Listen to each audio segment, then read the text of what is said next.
Educate the girl and she will change the world. Yes, I'm talking about Malala Yousafzai, the youngest Nobel laureate. Myself, Shahina Rashid, I welcome you all to our new episode of Parichay.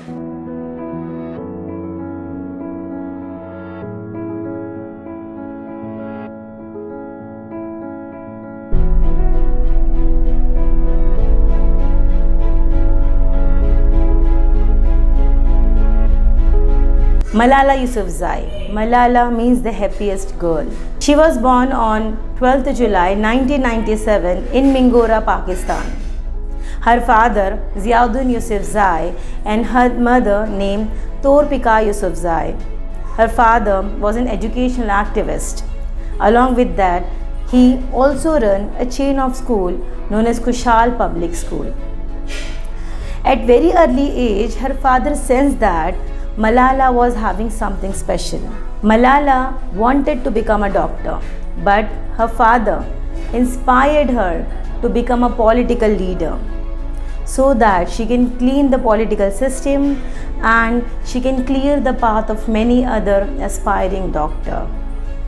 Malala talked in front of the public related to the rights of education just at very young age, at the age of 11 in 2008. Her father taught her Pashto language, Urdu language. Along with that, he also teach her English language. At very young age, she started addressing the people about the right of education. At the start of 2009, in Mingora, Pakistan, there was a group of Talibani who doesn't allow and started an edict that there won't be the girls who can go to the school. So this was very much a bad situation going on in Mingora, Pakistan. The group used to kill the people who used to go to the school, who wants to get educated. So they feared and they migrated to the different place. And even the Talibani group blown hundreds of girls' school. Her father, who was very forward thinker and was an education activist, he thought, why I shall leave my house? Instead, with all the other activists, he fought for the right of education. Yousafzai spoke about and against Taliban on National Current Affairs show Capital Talk. Yousafzai was also interviewed on National Pashto language station AVT Khyber Urdu language daily Aaj and Canada Toronto Star. In 2009 and 2010, she was as the chair of District Child Assembly. She addressed her audience at local press club in Peshawar, where she questioned about the audacity of this Talibani group, that they are snatching their basic education right. And she questioned about them, that why they are snatching the basic right of education from her and from all the other young girls. She also began appearing on the television. People got aware about her and all this situation, and she also won the National Youth Prize in Pakistan. And she also got many prizes from the Pakistani Prime Minister for raising her voice for the girls' education at so young age. And then at the behest of her father, she started and she began writing an anonymous blog for BBC Urdu on the pseudonym Gul Makai. And this idea was originated by Amir Ahmed of BBC Urdu. It was a very risky decision to talk about the Talibani and to write a blog about this Talibani people. But her father insisted her to do it. And then she continued blogging. And finally on 3rd of January 2009, her first blog was posted where she explained about how the Talibani is not allowing the girl child to go to the schools and how they are forcing to stop the girl child to get educated. And she also continued her school with favor friends.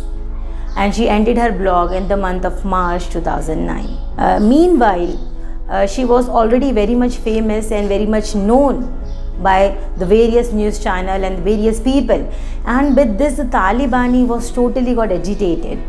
They were so much agitated with this young crusader. And because of this, Malala was continuously getting the death threat from the Talibani people. But she didn't step back. She was continuously forward with this good thinking that all the girls' child should get educated. For this, she was trying her best. She was doing her best. She was talking with the people. She was talking with the news people that we have to do something so that the girls' child get education. Then, unfortunately, once she was returning from the school, that is on 9th of October 2012, when she was returning from the school with her fewer friends, the Talibani gunmen shot her on her head and she got injured along with her two friends.